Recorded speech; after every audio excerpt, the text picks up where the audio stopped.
আসসালামু আলাইকুম, আশা করি সকলে ভালো আছেন। তো অনেক দিন থেকে গোয়াল ঘরটি পরিষ্কার করতে যাচ্ছি, ব্যস্ততার কারণে হয়ে উঠতেছে না। সকালে গরুর খাওয়া দাওয়ার পর্ব শেষ করে চাচা সহ শুরু করলাম গোয়াল ঘর পরিষ্কারের কাজ।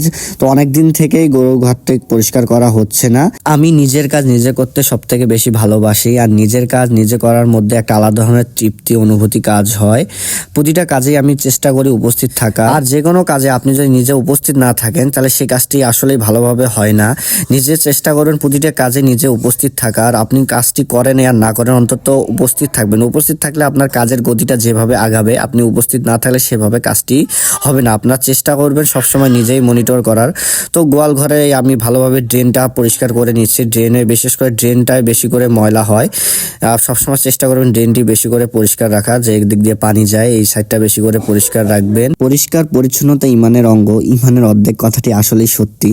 আপনি যতই অসুস্থ হন না কেন, আপনি যদি নিয়মিত নিজেকে পরিষ্কার রাখেন এবং একটি সুন্দর পরিবেশে থাকেন, তাহলে অবশ্যই আপনার ভালো অনুভূতি কাজ করবে এবং তাড়াতাড়ি আপনি ইমপ্রুভ করবেন। ঠিক এই প্রাণীর ক্ষেত্রেও আপনি যদি তাদেরকে একটি সুন্দর পরিবেশে রাখেন, সবসময় সবকিছু পরিষ্কার রাখেন, তাহলে রোগ জীবাণু কম হবে এবং শরীরের গ্রোথ তাড়াতাড়ি আসবে। চারিদিকে হুইল পাউডার অল্প করে ছিটায় রাখছিলাম, এরপরে এখন ব্লিচিং পাউডার একটু করে চারিদিকে দিয়ে রাখতেছি। এরপর চারাগুলো পরিষ্কার করা হচ্ছে। চারাগুলো চাষা সুন্দরভাবে পরিষ্কার করতেছিল।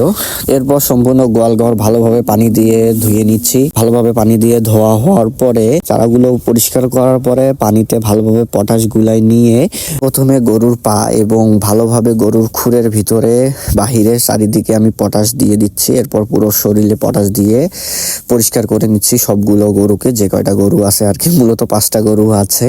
তো আপনারা দোয়া রাখবেন যাতে সম্পূর্ণ শেডে গরু উঠাইতে পারি। জানি না কবে উঠাইতে পারবো, ভর্তি গোয়াল আমার কবে হবে, তো আপনারা দোয়া রাখবেন। এরপর সকল গরুকে ভালোভাবে পটাশ দিয়ে কিছুক্ষণ পরে আমি গরুগুলোকে ভালোভাবে গোসল করাই দিছি। গোসলের পর তাদেরকে কিছু পরিমাণ খাবার খাইতে দিচ্ছি। খাওয়ানোর পরে আমি কিছু পোয়াল আগে থেকেই কেটে রাখি, যাতে পরবর্তী দিনে আমার কাজে সুবিধা হয়। সেক্ষেত্রে আমি আগে থেকেই অনেক কাজ গুছায় রাখি, যাতে সকালে যে কাজের চাপটা থাকে সেটা যাতে অনেক অংশই কমে যায়। এজন্য আমি কিছু পোয়াল আগে থেকেই কেটে রাখি। তো আমার সাথে আমার ছোট ভাই বোন, মানে চাচাতো ভাই বোন, তারাও পিছন লাগছে। তারাও নাকি আমার সাথে পোয়ালের আটি ঘরে নিয়ে যাবে, মেশিনে কাটবে। তো তাদেরকে কাটতে দেই নাই, তারা চাইছিল, তো তাদেরকেও দিছি যে আয় আমার সাথে নিয়ে আয় তোরাও। তো আল্লাহর রহমতে সম্পূর্ণ কাজ আজকে শেষ করলাম। তো এই হচ্ছে আমার গোয়াল ঘর। তো সকলে ভালো থাকবেন, সুস্থ থাকবেন। আসসালামু আলাইকুম।